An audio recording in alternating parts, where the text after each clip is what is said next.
நேயர்களுக்கு என் உள்ளம் கனிந்த பணிவான வணக்கங்கள். நேயர்களே, நாம் இன்றைய தினம் பார்க்க இருப்பது ஒரு சிறந்த தொழில் அதிபராக விளங்கி கொண்டிருக்கிற ஒரு பெண்மணி அவர்கள் ஜாதகம். அவர்களுக்கு வருடத்திற்கு ஒரு முறை சென்னை அலுவலகத்திலே என்னிடத்தில் பார்த்த பரிச்சயம் உண்டு. வருடத்திற்கு ஒரு முறையாவது ஜனவரி வந்துட்டா அந்த மாசத்துல 30 நாள்ல என்னிடத்துல பார்க்க வருவாங்க. கரெக்டா ஜனவரி பெண்மணின்னே அவங்களுக்கு பேர் வச்சிருந்தேன். அந்த 30 நாளுக்குள்ள எங்க இருந்தாலும் வந்துருவாங்க. வருடத்திற்கு ஒரு இடத்துல அவங்க ஜாதகத்தை என்னிடத்துல செக் பண்ணிக்குவாங்க. அந்த பெண்மணி அவருடைய ஜாதகம் ஈரோடு மாவட்டத்திலே பிறந்தவர். அவர் பிறந்தது 5/4/1966 பிறந்த பெண்மணி. 8 மணி 5 நிமிடம் ஏயும். பிறந்த லக்னம் பாருங்களேன், மேஷ லக்னம். மேஷ லக்னத்தில் சந்திரன் பாருங்கள் கன்னி ராசி அஸ்த நட்சத்திரத்திலே பிறந்த பெண்மணி. 5 வருடம் 1 மாதம் 17 நாள் இருப்பு இருந்தது. அதன் பிறகு செவ்வாய் முடிந்து, ராகு முடிந்து, குரு முடிந்து, அதற்கடுத்தது சனி திசையிலே ராகு புத்தி. ஒரு ஆணாகட்டும் ஒரு பெண்ணாகட்டும் தன்னுடைய வாழ்க்கையில படிப்படியாக உயர்ந்து சிறந்த ஐஸ்வர்யமாக திகழ்ந்து கோலோச்சக்கூடிய அம்சம் அந்தந்த கிரகங்கள் அந்தந்த ஸ்தானத்திலே அமர்ந்து மட்டுமில்லாமல் கூட வேண்டியவர்கள் நற்பலனை விதைக்கக்கூடிய கிரகங்கள் ஒன்று கூடி நெகட்டிவான கிரகங்கள் அந்த சங்கமம் எல்லாம் இல்லாமல் இருந்து விட்டாலே இந்த பூ உலகத்திற்கு பிறந்ததற்குண்டான அடையாளத்தை பதிக்கிறார்கள். இந்த பெண்மணி அவர்கள் பல ஆண்டுகளாக என்னிடத்தில் பார்த்த பரிச்சயம் உண்டு.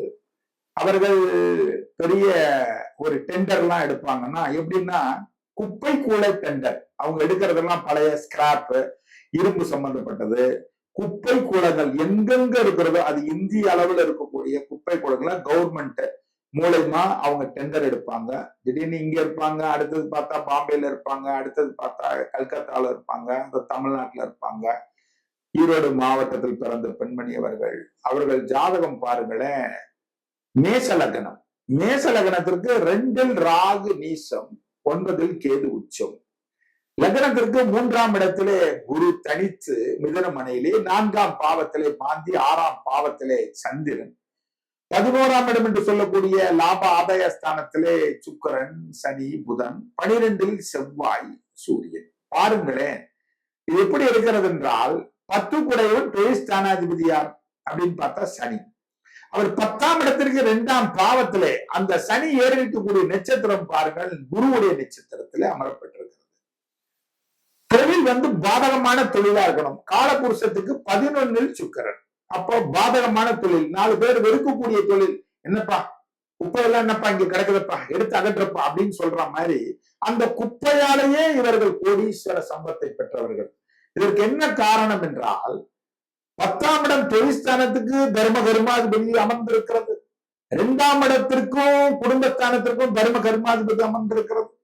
3ஆம் இடத்திற்கும், அதாவது ஒரு தீப்பெட்டிக்கு 2 பக்கம் தான் உரசும். இவர்களுக்கு எல்லா பக்கமும் அட்டமத்திக்குள்ளும் உரசும் என்று சொல்வதை போல எந்த பக்கம் உரசனாலும் இவர்கள் தீப்பெட்டி உரசுவதை போல இவருடைய வாழ்க்கையில தொட்டதெல்லாம் தாயம், சென்றமெல்லாம் இவர்களுக்கு உயர்வு. காரணம் மேச லக்னத்திற்கு 2ஆம் இடம் தான் தனம், குடும்பம், வாக்கு வன்மை. இந்த 2ஆம் பாவாதிபதி யார் என்று பார்த்தாலே சுக்கிரன். இந்த சுக்கிரன் அந்த வீட்டிற்கு 9, 10 குடைவன் யார் அப்படின்னு பார்த்தா லக்னத்திற்கு தான் அந்த சனி 10க்கும் 11 கூட பாதகாதிபதி என்று சொல்லுவோம். ஆனால் 2ஆம் இடம் தன பாவத்திற்கு போட்ட முதல் திரும்புமா திரும்பாதா அப்படின்றது 2ஆம் பாவத்திற்கு 9, 10 குடைவன் என்று சொல்லக்கூடிய தர்ம கர்மாதிபதியை தூய சங்கமத்திற்கு உண்டாமல் சுக்கிரனோட நான் நிறைய நிகழ்ச்சி தொகுப்பில் சொல்லியிருக்கிறேன். இந்த மேச லக்னத்தில் பிறந்தவர்கள் எத்தனை பேர்களுக்கும் சுக்கிரனும் சனியும் ஒன்று கூடினத செவ்வாய் நேரடியாக பார்க்காமல் சேர்க்காமல் இருந்து விட்டாலே இவர்களெல்லாம் குப்பையில் கிடக்கின்ற ஒரு மாணிக்கத்தை போன்று, மாணிக்கம் எங்கிருந்தாலும் இன்னும் அதே போன்று இவர்கள் குப்பை மூலமாவே மாணிக்கத்தை எடுத்தவர்கள். புதையுண்டு கிடக்கக்கூடிய பொருள்கள் மூலமாவே இவர்கள் கோடீஸ்வர சம்பத்தை அடைந்தவர்கள். இது ஒன்றா? அப்போ 2ஆம் பாவத்திற்கு தர்ம கர்மாதிபதியா, 2ஆம் இடத்திற்கு சுக்கிரன் இடத்திற்கு 2 குடைவன் யார் என்று பார்த்தாலே இந்த புதன். இப்படி எல்லாம் நம்ம பார்க்கணும். லக்னத்திற்கு அறிவினி ஜோசியர்கள் அரைவரியாக தெரிந்தவர்கள் லக்னத்திற்கு சுக்கிரன் வந்து யார் 2 கூடையவன் 7 கூடையவன் மாரகாதிபதி, அதோட விட்டுறது. ஆனா 10ஆம் இடத்தை நீ கை வச்சா கூட 10ஆம் இடத்திற்கு சனி பார்வை 10 கூடையவன், 10ஆம் இடத்திற்கு பஞ்சம கர்மாதிபதி யார் என்று பார்த்தாலே இந்த சுக்கிரன், 10ஆம் இடத்திற்கு 6, 9 கூடையவன் இந்த புதன். இந்த 3 திரிகோண சங்கமங்களும் ஒன்று கூடுதனால் 10ஆம் இடத்துக்கு கை வைத்தாலும் தர்ம கர்மாதிபதியாக வரும். லக்னத்திற்கு கை வைத்தாலும் 2ஆம் பாவத்திற்கும் எல்லா பக்கமும் 3ஆம் இட முயற்சி ஸ்தானத்திற்கும் பாத்தீங்களா சுக்கிரன், அந்த சனி, அந்த புதன், இந்த 3 கோளும் திரிகோண சங்கம அமைப்பில் விழும். இது எல்லாம் தூய சங்கமம். இப்படியெல்லாம் இவர்கள் தன் முயற்சியால் ஏராளமான செல்வங்களை தேடி ஒரு அரசன் அரசியை போல வாழ வேண்டும் என்பது விதி. அப்போ இந்த அம்மா பார்க்கும் பொழுதெல்லாம் ஒரு புத்துணர்வு. அம்மா உன் ஜாதகத்துல கிரகங்கள்லாம் பாருங்க, லக்னாதிபதி யார் என்று பார்த்தாலே செவ்வாய் 12. அப்போ 12ஆம் இடம் என்ப அயன சயன போகஸ்தானம் அல்லவா, படுக்கை. 12ஆம் வீட்டுக்கு 2, 9 கூடையவன் பாருங்கள். லக்னாதிபதி 12 கெட்டான் என்று நம்ம சொல்லக்கூடாது. லக்னாதிபதி இந்த லக்னத்திற்கு பாவிதான். அவன் எங்கே அமர்ந்திருக்கிறான்? 12ஆம் இடம் டெபாசிட் ஸ்தானத்திலே.